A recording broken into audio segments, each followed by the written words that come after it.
तो यहाँ पर देखिए हम लोग शुरू कर रहे हैं इक्विलिब्रियम, ठीक है। और इक्विलिब्रियम में क्या होता है कि जो कल हम लोगों ने थर्मोडायनेमिक्स पढ़ा था, लास्ट में हम लोगों ने ये पढ़ा था कि जहां पर डेल्टा जी का वैल्यू 0 होगा वहां पर इक्विलिब्रियम स्टेट अटेंड करेगा, ठीक है। जहां पर डेल्टा जी का वैल्यू 0 होगा वहां पर इक्विलिब्रियम स्टेट होगा। क्लियर हो गया? यानी उस जगह को इक्विलिब्रियम स्टेट कहेंगे, उस सिचुएशन को इक्विलिब्रियम स्टेट कहेंगे। मान लेते हैं कि हमारे पास यहां पर ए नाम का एक रिएक्टेंट है जो कि बी में चेंज हो रहा है और बी फिर ए में चेंज हो रहा है। तो याद रखिएगा कि इक्विलिब्रियम तभी होगा जब रिवर्सेबल प्रोसेस होगा। इक्विलिब्रियम तभी होगा जब यह रिवर्सेबल प्रोसेस होगा। यहां तक समझ में आ गया? अब यदि हम इसी बात को मैथमेटिक्स के लैंग्वेज में समझने की कोशिश करें तो यहां पर हम लोग क्या देखते हैं, हमने यहां पर यह ग्राफ प्लॉट किया, यहां पर हमने लिया डेल्टा जी, ये हमारा वाई एक्सिस है और ये हमारा क्या है, एक्स एक्सिस। तो एक्स एक्सिस के ऊपर आपने ले लिया टाइम और वाई एक्सिस के ऊपर आपने ले लिया डेल्टा जी का वैल्यू।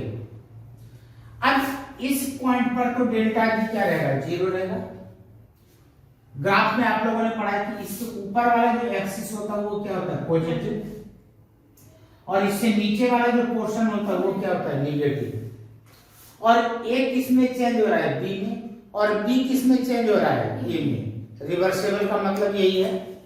तो यहां पर हमने एक रफ फिगर बनाया, यहां पर हमारा ए है और यहां पर बी है, यानी कि ए से बी में जा रहा है और बी से ए में आ रहा है, ठीक है।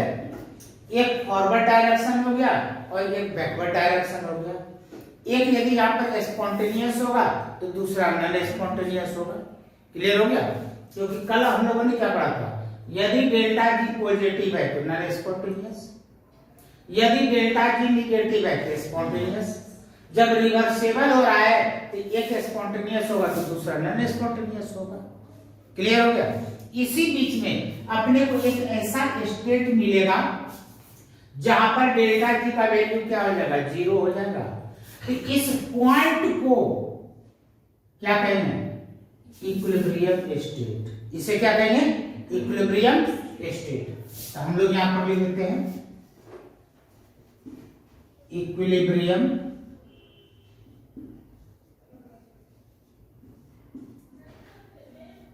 स्टेट। ये हमारा आ गया पहला पॉइंट। यहां तक किसी को कोई डाउट, समझ में आ गया? अब यहां पर इसी का दूसरा पॉइंट हम लोग देखते हैं। इक्विलिब्रियम का मतलब होता है कि जिस स्पीड से ए बी में चेंज हो रहा है उसी स्पीड से बी किस में चेंज होगा, ए में चेंज होगा।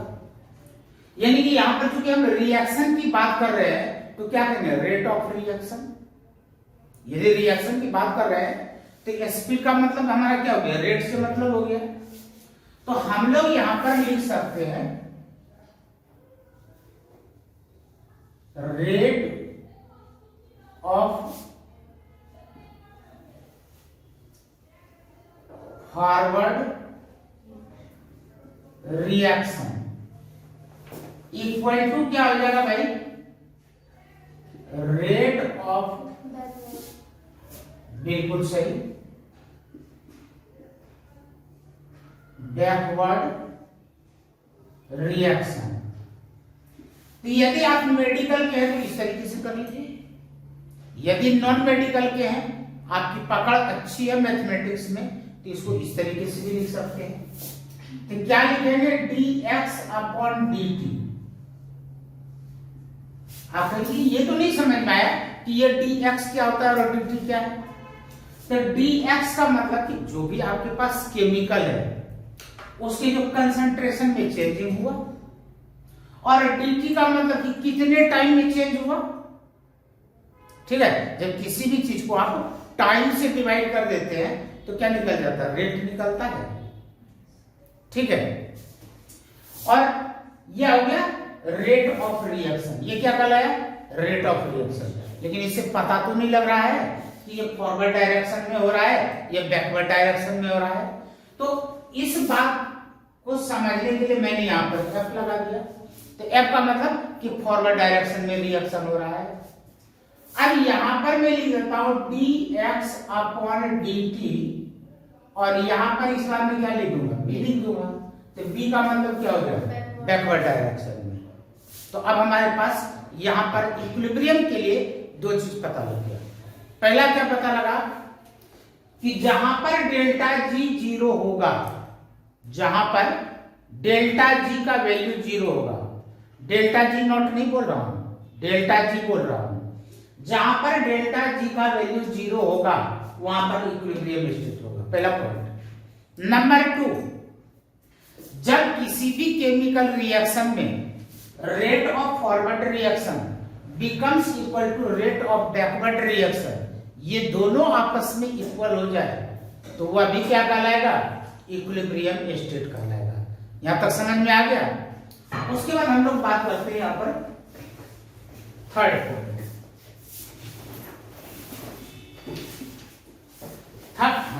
आइए, स्वागत है।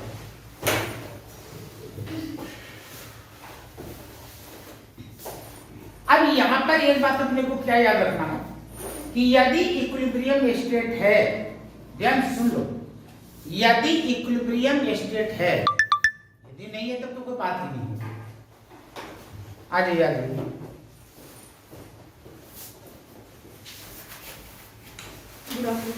मस्त है।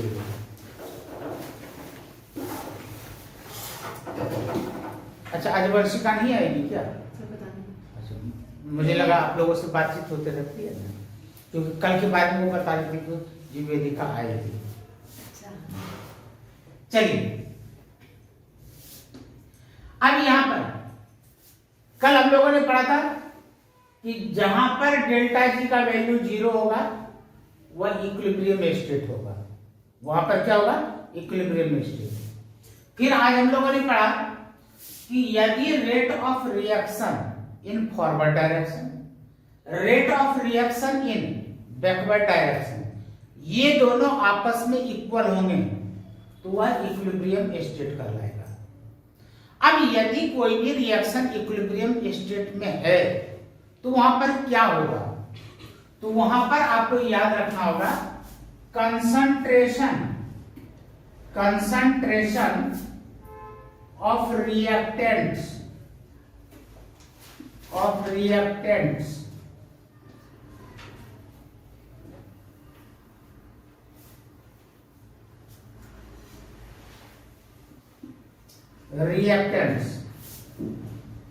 and concentration of products remain constant,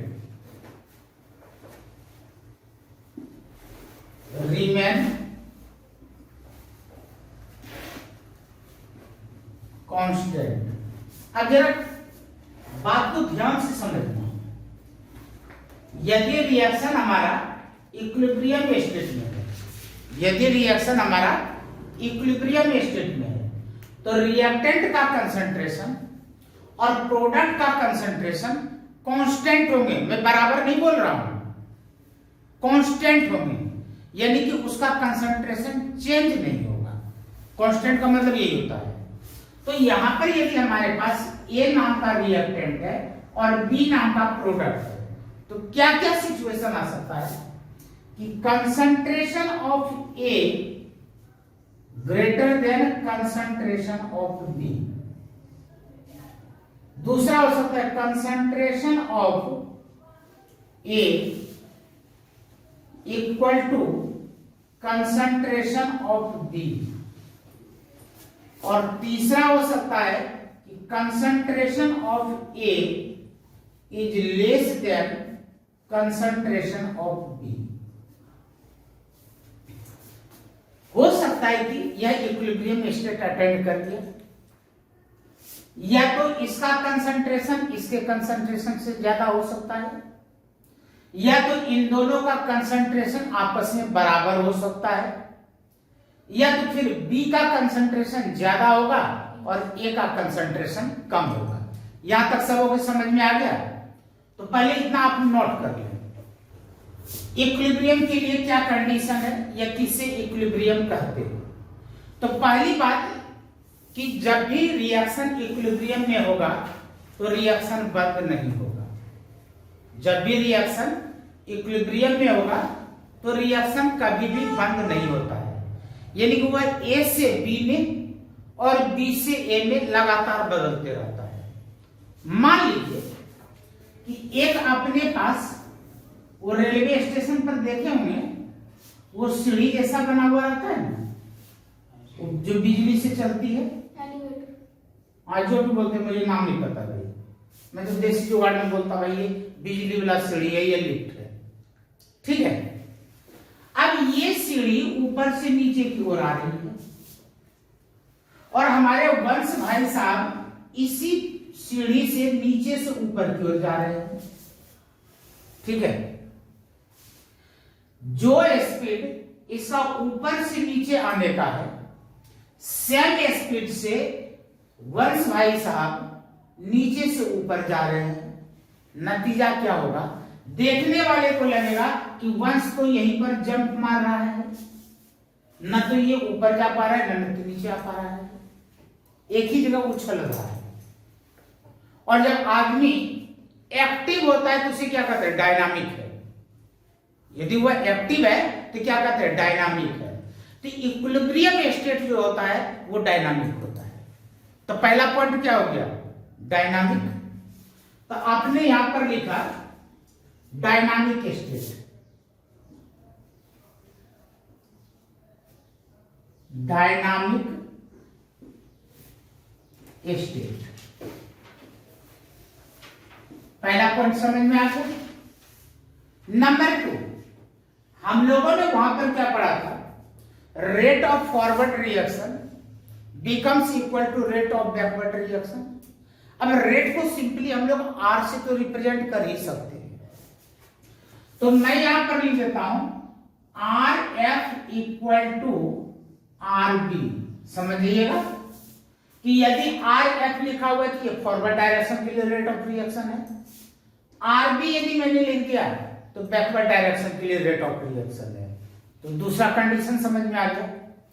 तीसरी बात, हम लोगों ने यहां पर क्या पढ़ा था कि जब रिएक्शन इक्विलिब्रियम स्टेट में हो, जब रिएक्शन इक्विलिब्रियम स्टेट में हो तो कंसंट्रेशन रिएक्टेंट्स के और प्रोडक्ट्स के कांस्टेंट रहते हैं, और कांस्टेंट का मतलब चेंज नहीं होता। तो यानी कि तीसरा पॉइंट लिखेंगे कंसंट्रेशन, CONC डॉट में दे दिया, समझ जाना। Concentration, concentration change equal to 0, चाहे वह रिएक्टेंट का कंसंट्रेशन हो या प्रोडक्ट का कंसंट्रेशन हो, दोनों का कंसंट्रेशन चेंज क्या होगा? 0 होगा। ये पॉइंट समझ में आ गया। अब हम लोग यहां पर बात करते हैं graphical representation of equilibrium state. जब कोई भी रिएक्शन इक्विलिब्रियम स्टेट में होगा तो उस चीज को ग्राफ के द्वारा आप किस तरीके से रिप्रेजेंट करेंगे? तो यहां पर हम लोग लिखते हैं ग्राफिकल रिप्रेजेंटेशन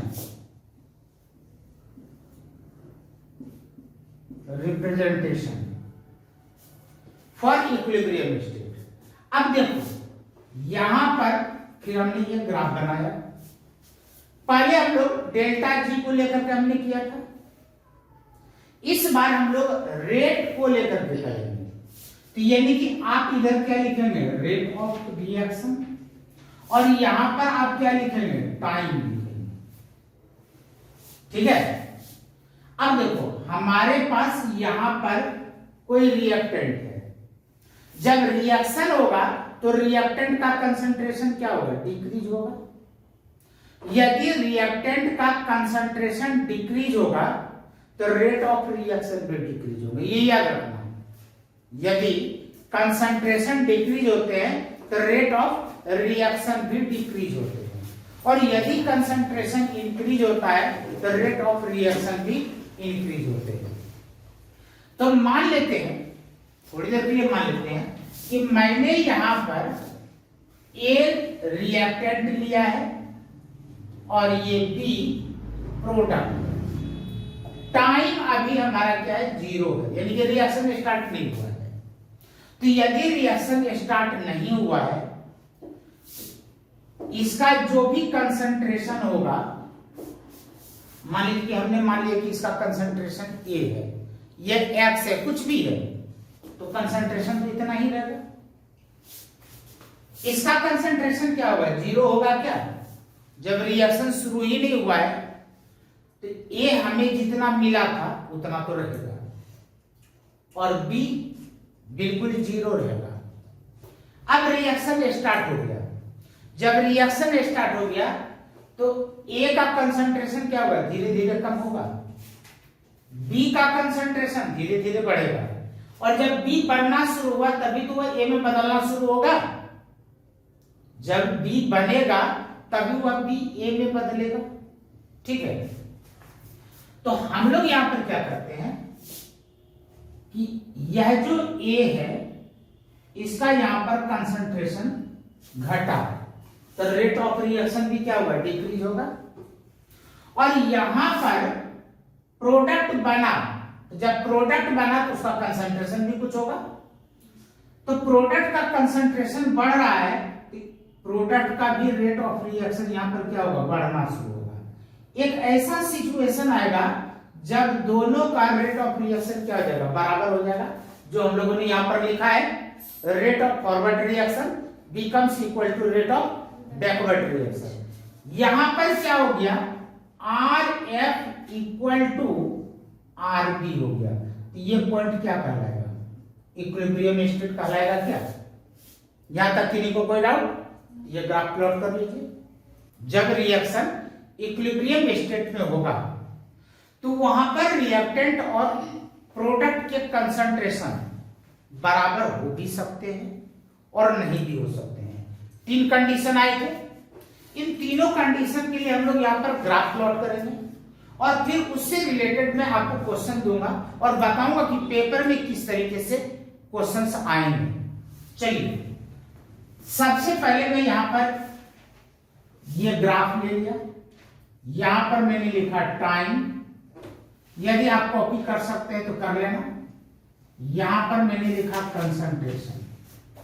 ऐसे 3 ग्राफ बना लो भाई। यहां पर मैंने लिखा कंसंट्रेशन और यहां पर टाइम, और फिर यहां पर भी मैंने तीसरा ग्राफ बनाया। यहां पर मैंने लिखा टाइम और यहां पर मैंने लिखा कंसंट्रेशन। कंसंट्रेशन का मतलब कि भाई रिएक्टेंट और प्रोडक्ट दोनों के कंसंट्रेशन इसमें है, ठीक है। अब एक मैं यहां पर ग्राफ इस तरीके से बना रहा हूं।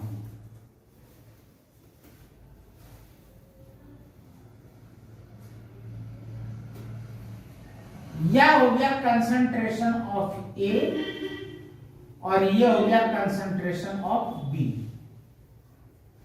क्योंकि मैंने यहां पर कंसंट्रेशन लिया है।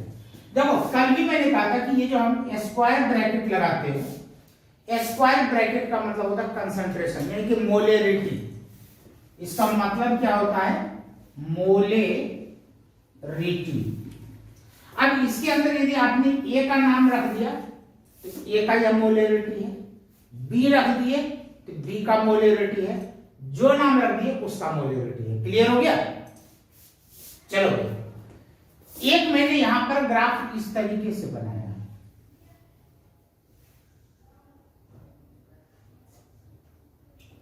ये ऊपर से जो नीचे आ रही है यह कंसंट्रेशन ऑफ ए, और नीचे से जो ऊपर जा रही है यह हो गया कंसंट्रेशन ऑफ बी। एक मैंने यहां पर ग्राफ इस तरीके से बनाया है। इस बार क्या है कि ये जो ऊपर से ग्राफ ये नीचे की ओर आ रही है, ये वाला ग्राफ है कंसंट्रेशन ऑफ ए के लिए और ये वाला है कंसंट्रेशन ऑफ बी के लिए। अब जरा आप लोग तो समझदार हैं, जहां से ये पैरेलल शुरू होना स्टार्ट हुआ, यानी कि इधर और ये लाइन आपस में क्या है, पैरेलल है, तो इसका मतलब ये क्या हो गया, इक्विलिब्रियम स्टेट हो गया। इक्विलिब्रियम हो गया, इक्विलिब्रियम स्टेट हो गया, क्योंकि चेंज इन कंसंट्रेशन को टाइम से डिवाइड करेंगे, रेट निकल जाएगा। चेंज इन, हम लोगों ने रेट के लिए क्या पढ़ा था, dx अपॉन dt पढ़ा था क्या।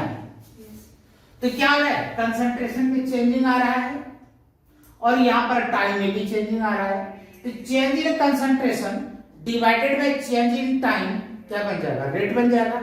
अब चाहे वो रिएक्टेंट का ले लीजिए या प्रोडक्ट का ले लीजिए, यदि ये वाला लाइन ले रहे हैं तो ये फॉरवर्ड रिएक्शन हो रहा है, ये वाला लाइन ले रहे हैं तो बैकवर्ड डायरेक्शन में रिएक्शन हो रहा है। अब यहां पर ये पॉइंट क्या कहलाएगा, इक्विलिब्रियम स्टेट कहलाएगा क्या, और यहां पर ये लाइन पैरेलल हो गया, तो ये जो आप देख रहे हैं ये क्या कहलाएगा, इक्विलिब्रियम स्टेट कहलाएगा। लेकिन यहां पर ए का कंसंट्रेशन देखो ज्यादा है क्या, ऊपर में, और बी का लाइन कहां पर है, नीचे, यानी कि बी का कंसंट्रेशन कम है और ए का कंसंट्रेशन ज्यादा है। तो it means we can say concentration of A is greater than concentration of B. ये हमने इसके लिए ग्राफ बनाया। तो बताइए भाई इसके लिए क्या लिखना चाहिए, इक्वल है, क्योंकि यहां पर देखो दोनों का कंसंट्रेशन बराबर हो गया, तो यहां पर आप लिख सकते हैं concentration of A becomes equal to concentration of B. तो राजीव जी आप बता दीजिए कि यहां पर क्या लिखना चाहिए, कंसंट्रेशन ऑफ ए ज्यादा है या कम है, कम है, यानी कि concentration of A is less than concentration of B. खूब अच्छे तरीके से समझ में आया क्या। यदि समझ में आ गया तो मैं यहां पर एक क्वेश्चन लिख रहा हूं, उस क्वेश्चन को भी कॉपी कर लें। इक्विलिब्रियम में कोई भी क्वेश्चन आ जाए सिर्फ दो मंत्र याद रखना है। अब ये नहीं कि गायत्री मंत्र याद रखने हैं, जो मैं मंत्र दूंगा गुरु मंत्र वो याद रखना है, चैप्टर वाइज मंत्र बदलते रहते हैं। अब यहां पर देखो भाई, सबसे पहले जो आपको यहां पर इक्वेशन दिया गया है, इस इक्वेशन को यहां पर लिखो। चलो लिखते हैं, 2m रिवर्सेबल, यहां पर m, एक काम हो गया। अब इसमें जो कंडीशन दिया हुआ है उस कंडीशन को लिखते हैं। क्या है कंडीशन, कि m के हमारे पास 4 मोल्स है, हमने यहां पर 4 लिख दिए। क्या हमने यहां पर क्या लिखे, 4 मोल ही लिखे, कंसंट्रेशन नहीं है, मोल है, ठीक है। अब यहां पर टाइम मैंने 0 लिया, इसका मतलब रिएक्शन अभी शुरू नहीं हुआ है। तो बताइए भाई n कितना होगा हमारे पास, 0 होगा। जब रिएक्शन शुरू ही नहीं हुआ है तो ये क्या हो जाएगा, 0 हो जाएगा, ठीक है। मैं अभी सिंपल वाला बता रहा हूं, एक्चुअली यहां पर इसे हमें कंसंट्रेशन में बदलना होता है, क्योंकि मोल दिया हुआ है ना, मोल को कंसंट्रेशन में बदलना होता है, लेकिन मैं नहीं बदल रहा हूं। क्यों, क्योंकि इसमें कोई भी वॉल्यूम दिया हुआ ही नहीं है। तो यदि नहीं दिया हुआ है तो हम 1 लीटर मान लेंगे। तो मोल को यदि आप 1 से डिवाइड करेंगे तो मोलरिटी बन जाएगा, और 1 से डिवाइड करो तब भी 4 ही रहेगा। तो ये अंडरस्टूड है, इसलिए मैं यहां पर कुछ नहीं कर रहा हूं। हाँ, यदि यहां पर कंसंट्रेशन दिया हुआ रहता, ये सॉरी वॉल्यूम दिया हुआ रहता, तब आप उस वॉल्यूम से इसको डिवाइड करते। क्लियर हो गया। चलो अब यहां पर देखो, यहां पर क्या कहा जा रहा है कि इक्विलिब्रियम स्टेट पर, इक्विलिब्रियम स्टेट पर हमारे पास n कितना है, 1.5 है, चलो थोड़ा नीचे करके मैंने यहां पर 1.5 लिख दिया। अब यहां पर देखो एट इक्विलिब्रियम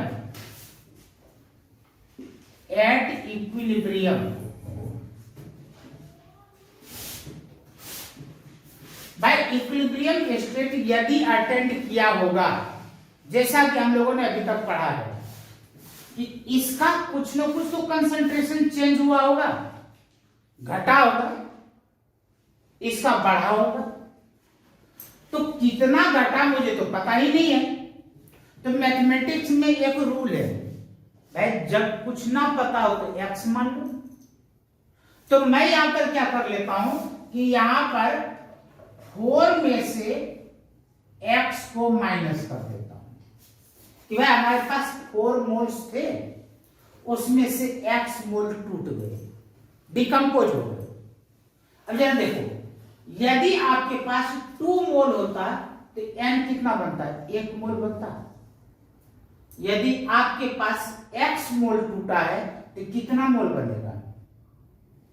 ध्यान से x/2। यहां पर जितना मोल दिया हुआ है फॉर्मूले में, इक्वेशन में, इसका देखो आधा बन रहा है क्या? 2 का आधा 1। तो हमें देखना किसको है? जो टूट रहा है, जो दिया है उसको नहीं देखना है। टूट कितना रहा है? x टूट रहा है क्या? तो इसी x का आधा बनेगा ना, तो x का आधा क्या होगा? x/2 होगा। राजीव समझ में आया?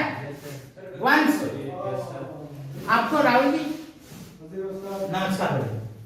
तो यहां पर आपने लिखा x/2, यहां तक समझ में आ गया? तो इसका मतलब इक्विलिब्रियम स्टेट पर n की क्वांटिटी कितनी है? x/2 मोल है। दरवाजा बंद। x की n की क्वांटिटी कितनी है? x/2 मोल है। तो ये और ये 1.5 दोनों आपस में बराबर हो जाएंगे क्या? तो x/2 इक्वल टू 1.5 लिख सकते हैं। अरे ये दोनों इक्विलिब्रियम पर ही है ना, तो ये और ये फिगर आपस में बराबर हो जाएंगे। तो क्रॉस मल्टीप्लाई करोगे तो x इक्वल टू क्या मिलेगा? 3 मिला। यानी कि अब यहां पर पता करते हैं कि एट इक्विलिब्रियम m का कंसंट्रेशन कितना है? 4 - 3 लिख सकते हैं। जरा चेक करो भाई, x कितना था? 3 आया है, तो x - 3 यानी कि 1 बचा। इक्विलिब्रियम स्टेट पर एक का कितना मोल रह गया? 1 रह गया ना। कंसंट्रेशन 1 मोलरिटी हो गया, क्योंकि हमने इसको मोलरिटी में बदल लिया है 1 से डिवाइड करके। और B का कंसंट्रेशन आपको यहाँ पर ऑलरेडी दिया हुआ है कितना? 1.5। देखो क्वेश्चन में है ना 1.5, तो 1.5 मोल को आपने 1 से डिवाइड किया 1 लीटर से, तो 1.5 मोल मिला। क्लियर? अब इसका क्या कहा जा रहा है? ग्राफिकल रिप्रेजेंटेशन ड्रॉ करो। Draw the graphical representation. तो चलो ग्राफ बनाते हैं। ये हमारा हो गया टाइम, और यहां पर हमारा हो गया कंसंट्रेशन। ये हमारा क्या हो गया? कंसंट्रेशन। मैक्सिमम कंसंट्रेशन कितना था? 4 मोलरिटी था। आपने यहां पर ले लिया 4। ये हमारा हो गया 3, ये हमारा हो गया 2, ये हमारा हो गया 1। ठीक है, रफली मैं कर रहा हूं, तो ग्राफ पेपर तो मेरे पास है नहीं। अब जरा चेक करो, आपको शुरू में इसका नाम m और इसका नाम n। ठीक, अब यहां पर बढ़िया से मैं लिख देता हूं, m का कंसंट्रेशन कितना है? 1, और n का कंसंट्रेशन कितना है? 1.5। तो m आपके पास यहाँ पर 4 था क्या स्टार्टिंग में जब रिएक्शन नहीं शुरू हुआ था, और n का कंसंट्रेशन कितना था 0। यहाँ पर कौन है m और यहाँ पर कौन है m। रिएक्शन शुरू हो गया, रिएक्शन शुरू होने पर m घट करके कहां पर आ गया 1 पर आ गया क्या। तो एक रफली में यहाँ पर अपने यादगारी के लिए यहां पर आकर के क्या हो जाएगा पैरेलल हो जाएगा, क्योंकि 1 पहुंचने पर यह क्या हो गया इक्विलिब्रियम हो गया। अब देखो n जब यहां से 0 से बढ़ना शुरू होगा तो कहां तक जाएगा 1.5 तक जाएगा। 1.5 1 और 2 के बीच में आएगा, ठीक है। यानी कि मैं इसको ऐसे ले लूंगा, इसको मैंने लिया भाई और ऐसे कर दिया, क्योंकि यहां पर ये पैरेलल होगा, यहां पर ये क्या हो गया पैरेलल। यानी कि ऊपर वाला जो ये ग्राफ देख रहे हैं यहां पर n का कंसंट्रेशन है और नीचे वाला जो ग्राफ है वो m का कंसंट्रेशन है। पता लगा कि इसका ग्राफ किस तरीके से बनेगा। यहां तक किसी को कोई डाउट? यदि कोई डाउट नहीं है तो मैं आपको 2 मिनट का टाइम दे रहा हूं, इसको अपने नोटबुक पर कैलकुलेट करें और फिर मैं यहां पर ग्राफ बनाऊंगा। यहां पर ये जो क्वेश्चन था रूल के हिसाब से सबसे पहले मैंने इस इक्वेशन को लिख लिया, ये मैंने कहा था। उसके बाद यहाँ पर 6 मोल दिया हुआ है, 6 मोल को हमने 1 से डिवाइड कर दिया, क्योंकि यहाँ पर वॉल्यूम नहीं दिया हुआ है। यदि वॉल्यूम दिया हुआ रहता तो उस वॉल्यूम से हम डिवाइड करते। यदि वॉल्यूम नहीं दिया हुआ तो हमने 1 लीटर मान लिया और 1 से हमने डिवाइड कर दिया। हमें क्या मिल गया यहाँ पर मोलरिटी मिल गया क्या, तो मोलरिटी हमारा कितना हो गया है 6 हो गया। जब टाइम 0 है तो अभी वायु का कंसंट्रेशन 0 रहेगा।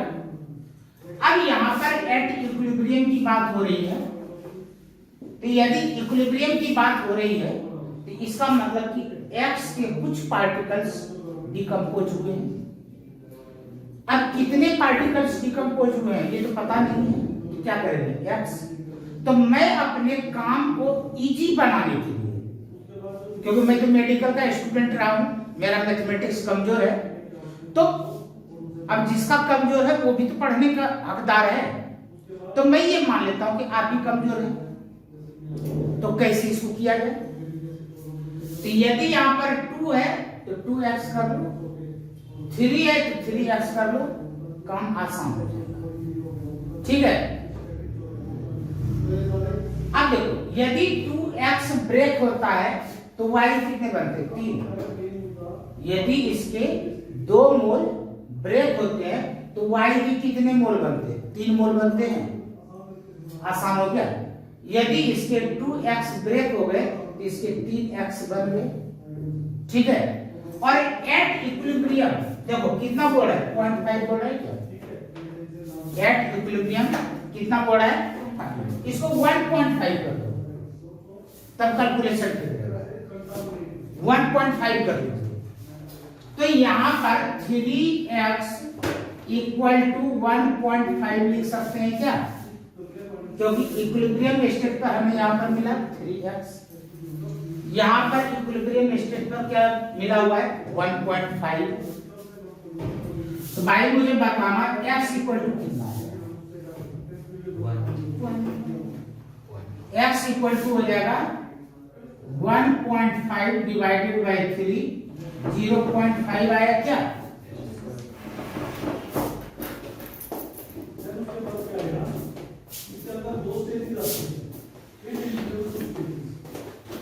यहां तक समझ में आ गया।